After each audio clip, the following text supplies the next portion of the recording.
Welcome to Daily Life Connection. Thank you for joining me again today. Yesterday we talked about the God who talks to the wind or to the storms, and talked about how it reveals to us God has authority over all creation. Today I want to talk about the God who talks to the demons, the God who talks to the demon spirits. In Mark, we see this wonderful story of Jesus coming to the area of the Gadarenes, and there's a demonic man there, a man whose life is, he's just totally out of control and self-destructive and violent. And Jesus speaks to those demons in him and tells them to come out, commands them to go into the pigs on the hills. This is just a reminder to us, or a revelation to us, that God has authority over the spirit world. Yesterday we talked about him having authority over the physical world.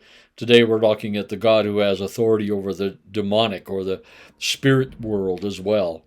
It says that in the positive way, he commands his angels to go and minister to human beings. And he is also the God that commands demonic spirits to leave people alone. He delivers over and over again. We see Jesus setting people free who have been oppressed by demonic spirits, by the spirit world. Yeah, it's a real world.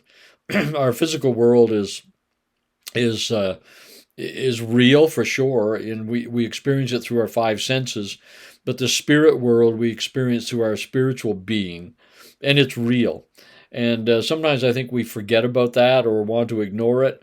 Or sometimes perhaps it even frightens us when we see those horror movies about demonic activity or whatnot.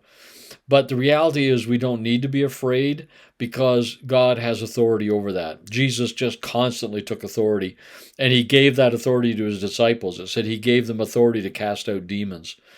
Those demonic spirits, nothing, the point of this really today is this: nothing in the physical world, nothing in the spiritual world has final authority over you and I.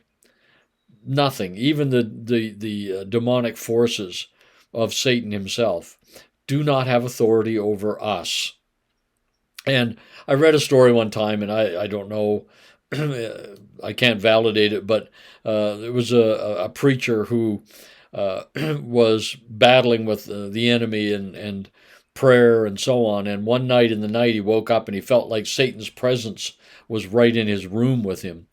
And he just said, "Oh, it's only you," and turned over and went back to sleep. Because he had a real confidence that God has authority over even the prince of demons himself. And therefore, he was not going to let that disturb him and get him anxious and fearful. So I just want to encourage us today, yeah, there is a spiritual world out there and a dimension to life. And yes, it may have evil spirits, it may have spiritual forces that are out there for our destruction, but be encouraged, they do not have authority over God. In Jesus, we see God revealed, and Jesus takes authority over those spirits and sets people free. So again today, whenever you feel troubled by demonic influence, by sometimes those things just come to us, don't they? And we begin to have these awful thoughts, about maybe even suicide or whatever it may be. And we're like, where did that come from? Where did that awful thought come from? Or I'd like to just choke someone to death. Where did that come from? Or, I want to just be really nasty to so-and-so. Those are influences of the unseen spiritual world. They do not have the authority to control us. We have authority over those in Christ.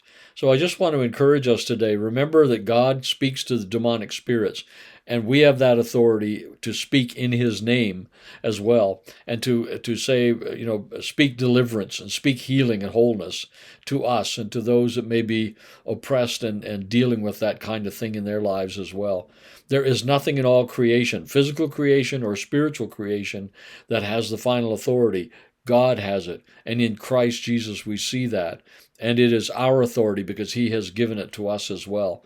So nothing in the seen world or the unseen world can either separate us from the love of God or separate us from the saving action of the love of God. He will accomplish his purpose for us, and nothing in physical creation, nothing in spiritual creation is ever going to stop that.